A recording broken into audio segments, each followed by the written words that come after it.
Jitendra Singh ji phone line पर है। Sir बहुत बहुत स्वागत है आपका टाइम्स नाउ भारत पर। बेहद दुखद खबर है। अभी ऑफिशियल डेटा क्या है सर, कितने लोगों की मौत हुई है, किस तरह से रेस्क्यू ऑपरेशन चल रहा है? मैं ही बात कर पाऊंगा आपसे, क्षमा कीजिए क्योंकि मैं जहाज में बैठा हुआ हूँ। जी अभी बहुत जल्द हम पहुंच जाएंगे कटरा भी। जो लोग जख्मी हुए हैं लगभग 12-13, उनमें से आमतौर पर सामान्य चोटें हैं, 2-1 को थोड़ी ज्यादा है।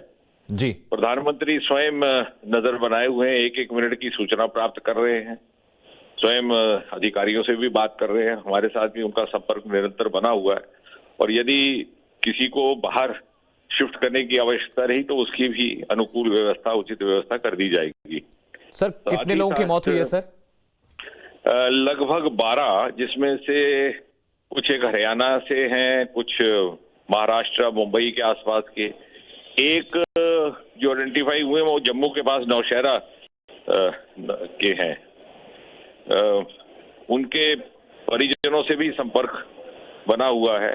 अब उसकी भरपाई तो नहीं की जा सकती जिस परिवार ने अपना कोई प्रियजन खोया है, परंतु मुझे लगता है कि तमाम ट्रेजेडी में से एक ही रीअश्योरिंग लाइनिंग है कि प्रधानमंत्री देश का जब स्वयं एक एक पल की खबर रखे और स्वयं सहयोग भी करे, सहायता भी दे और नसीहत भी करे जी, तो कहीं ना कहीं थोड़ा बहुत जो शोकग्रस्त परिवार है उनको सांत्वना प्राप्त होती है। सर एक सवाल और था मेरा। अभी जो शुरुआती खबर आ रही है कि भीड़ जरूरत से ज्यादा थी जिसकी वजह से हादसा पेश आया।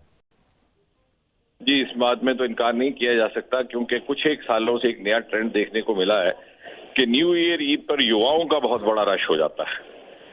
अक्सर गुजरे जमाने में ये होता था कि जो कन्वेंशनल डेवोटीज हैं वो त्योहारों के मौसम में आया करते हैं, नवरात्रि के दिनों में आए, विजयदशमी, मकर संक्रांति।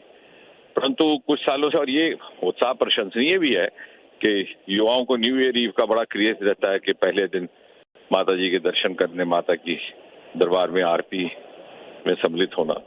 और ये दुखद घटनाक्रम शुरू भी वहीं से हुआ।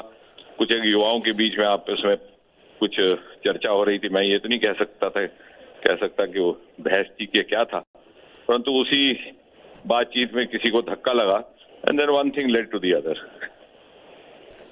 बहुत बहुत शुक्रिया सर टाइम्स नाउ भारत को वक्त देने के लिए, तमाम जानकारी अपडेट हमसे साझा करने के लिए। तो केंद्रीय मंत्री जितेंद्र सिंह जी को आप सुन रहे, जिन्होंने इस बात को स्वीकार किया टाइम्स नाउ भारत पर कि भीड़ जरूरत से ज्यादा थी, इस वजह से हादसा पेश है। उन्होंने कहा कि प्रधानमंत्री कार्यालय लगातार इस पूरे मामले को मॉनिटर कर रहा है, देख रहा है, तमाम जरूरी एहतियात बरते गए हैं, रेस्क्यू ऑपरेशन चल रहा है, जो भी जरूरी चीजें हैं वो की जा रही हैं। और वो खुद जितेंद्र सिंह जी स्वयं कटरा जा रहे हैं, वहां पर ग्राउंड लेवल पर क्या चीजें हैं उसको देखेंगे, मॉनिटर करेंगे, उसके बाद आगे की जो स्टेप्स होंगे वो लिए जाएंगे। ये